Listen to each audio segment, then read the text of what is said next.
Capítulo 6. Winston escribía en su diario. Fue hace 3 años, era una tarde oscura, en una estrecha callejuela cerca de una de las estaciones del ferrocarril. Ella, de pie, apoyada en la pared cerca de una puerta, recibía la luz mortecina de un farol. Tenía una cara joven, muy pintada. Lo que me atrajo fue la pintura, la blancura de aquella cara que parecía una máscara, y los labios rojos y brillantes. Las mujeres del partido nunca se pintan la cara. No había nadie más en la calle, ni telepantallas. Me dijo que $2. Le era difícil seguir. Cerró los ojos y apretó las palmas de las manos contra ellos, tratando de borrar la visión interior. Sentía una casi invencible tentación de gritar una sarta de palabras, o de golpearse la cabeza contra la pared, de arrojar el tintero por la ventana, de hacer, en fin, cualquier acto violento, ruidoso o doloroso, que le borrara el recuerdo que la atormentaba. Nuestro peor enemigo, reflexionó Winston, es nuestro sistema nervioso. En cualquier momento, la tensión interior puede traducirse en cualquier síntoma visible.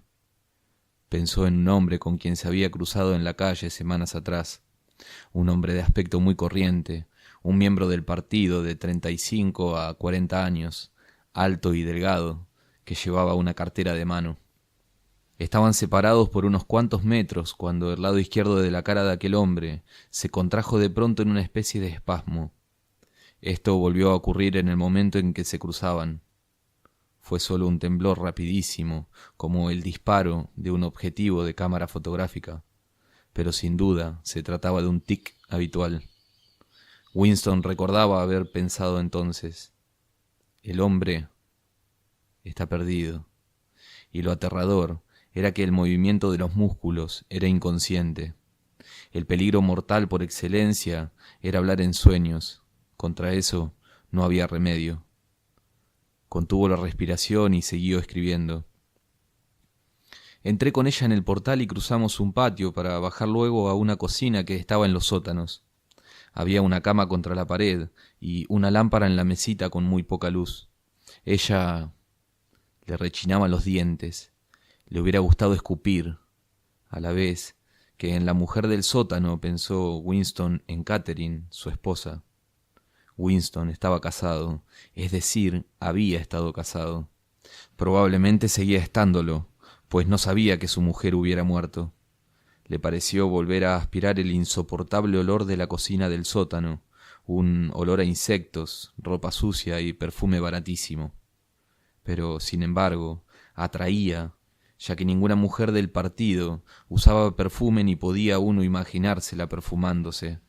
Solamente los proles se perfumaban, y ese olor evocaba en la mente, de un modo inevitable, la fornicación. Cuando estuvo con aquella mujer, fue la primera vez que había caído Winston en 2 años aproximadamente. Por supuesto, toda relación con prostitutas estaba prohibida, pero se admitía que alguna vez, mediante un acto de gran valentía, se permitiera a uno infringir la ley. Era peligroso, pero no un asunto de vida o muerte, porque ser sorprendido con una prostituta solo significaba 5 años de trabajo forzados. Nunca más de 5 años con tal de que no se hubiera cometido otro delito a la vez, lo cual resultaba estupendo, ya que había la posibilidad de que no le descubrieran a uno. Los barrios pobres abundaban en mujeres dispuestas a venderse. El precio de algunas era una botella de ginebra, bebida que se suministraba a los proles. Tácitamente, el partido se inclinaba a estimular la prostitución como salida de los instintos que no podían suprimirse. Esas juergas no importaban políticamente, ya que eran furtivas y tristes, y sólo implicaban a mujeres de una clase sumergida y despreciada. El crimen imperdonable era la promiscuidad entre miembros del partido. Pero, aunque este era uno de los crímenes que los acusados confesaban siempre en las purgas, era casi imposible imaginar que tal desafuero pudiera suceder. La finalidad del partido en este asunto no era sólo evitar que hombres y mujeres establecieran vínculos imposibles de controlar. Su objetivo verdadero y no declarado era quitarle todo placer al acto sexual. El enemigo no era tanto el amor como el erotismo, dentro del matrimonio y fuera de él. Todos los casamientos entre miembros del partido tenían que ser aprobados por un comité nombrado con este fin y, aunque al principio nunca fue establecido de un modo explícito, siempre se negaba el permiso si la pareja daba la impresión de hallarse físicamente enamorada. La única finalidad, admitida en el matrimonio, era engendrar hijos en beneficio del partido. La relación sexual se consideraba como una pequeña operación algo molesta, algo así como soportar un enema. Todo esto se decía claramente, pero de un modo indirecto, se grababa desde la infancia entre los miembros del partido. Había incluso organizaciones como la Liga Juvenil Antisex, que defendía la soltería absoluta para ambos sexos. Los nietos debían ser engendrados por inseminación artificial, SEMART, como se le llamaba en neolengua, y educados en instituciones públicas. Winston sabía que esta exageración no se defendía en serio, pero que estaba de acuerdo con la ideología general del partido.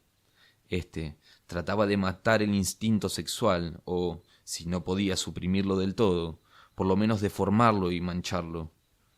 No sabía Winston por qué se seguía esta táctica, pero parecía natural que fuera así.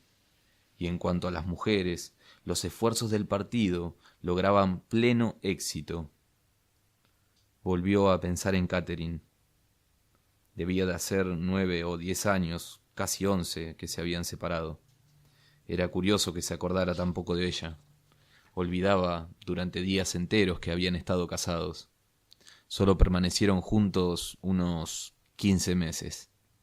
El partido no permitía el divorcio, pero fomentaba las separaciones cuando no había hijos.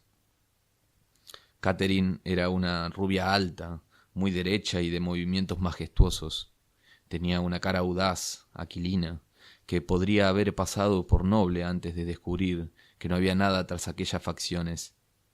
Al principio de su vida de casados, aunque quizá fuera solo que Winston la conocía más íntimamente que a las demás personas, llegó a la conclusión de que su mujer era la persona más estúpida, vulgar y vacía que había conocido hasta entonces. No latía en su cabeza ni un solo pensamiento que no fuera un eslogan. Se tragaba cualquier imbecilidad que el partido le ofreciera. Winston la llamaba en su interior la banda sonora humana. Sin embargo, podía haberla soportado de no haber sido por una cosa: el sexo. Tan pronto como la rozaba, parecía tocada por un resorte y se endurecía. Abrazarla era como abrazar una imagen con juntas de nudera, y lo que era todavía más extraño, incluso cuando ella lo apretaba contra sí misma, él tenía la sensación de que al mismo tiempo lo rechazaba con toda su fuerza. La rigidez de sus músculos ayudaba a dar esta impresión. Se quedaba allí, echada, con los ojos cerrados, sin resistir ni cooperar, pero como sometible. Era de lo más vergonzoso y a la larga horrible. Pero incluso así habría podido soportar vivir con ella si hubieran decidido quedarse célibes. Pero, curiosamente, fue Catherine quien rehusó.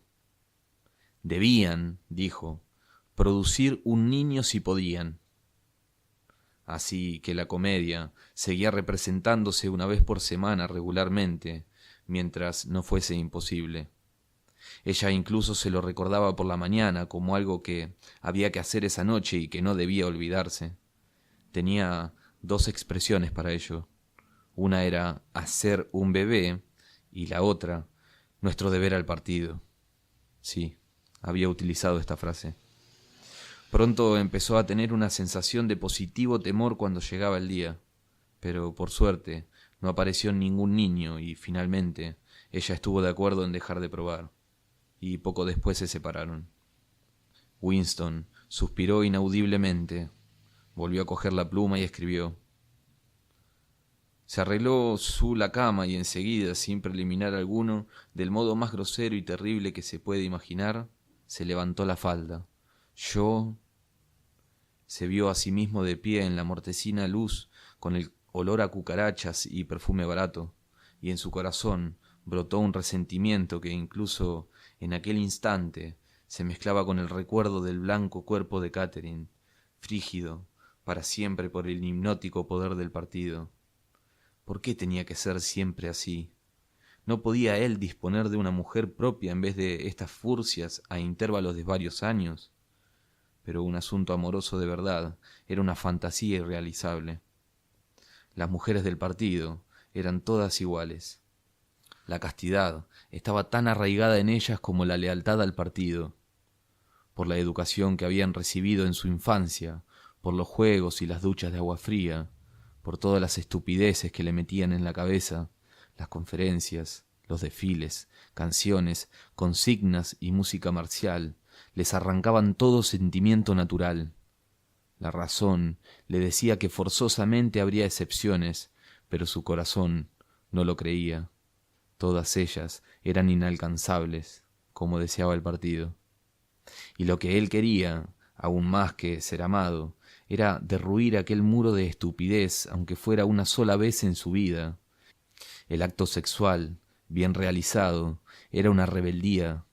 El deseo era un crimen tal. Si hubiera conseguido despertar los sentimientos de Catherine, esto habría equivalido a una seducción, aunque se trataba de una mujer. Pero tenía que contar el resto de la historia. Escribió: encendí la luz. Cuando la vi claramente, después de la casi inexistente luz de la lamparilla de aceite, la luz eléctrica parecía cegadora. Por primera vez pudo ver a la mujer tal como era. Avanzó un paso hacia ella y se detuvo horrorizado. Comprendía el riesgo que se había expuesto. Era muy posible que las patrullas lo sorprendieran a la salida. Más aún, quizá, lo estuvieran esperando ya a la puerta. Nada iba a ganar con marcharse sin hacer lo que se había propuesto. Todo aquello tenía que escribirlo, confesarlo. Vio de pronto a la luz de la bombilla que la mujer era vieja. La pintura se apegotaba en su cara, tanto que parecía ir a resquebrajarse como una careta de cartón. Tenía mechones de cabellos blancos. Pero el detalle más horroroso era que la boca, entreabierta, parecía una oscura caverna. No tenía ningún diente. Winston escribió a toda prisa. Cuando la vi a plena luz resultó una verdadera vieja. Por lo menos tenía 50 años, pero de todos modos lo hice. Volvió a apoyar las palmas de la mano sobre los ojos. Ya lo había escrito, pero de nada servía. Seguía con la misma necesidad de gritar palabrotas con toda la fuerza de sus pulmones.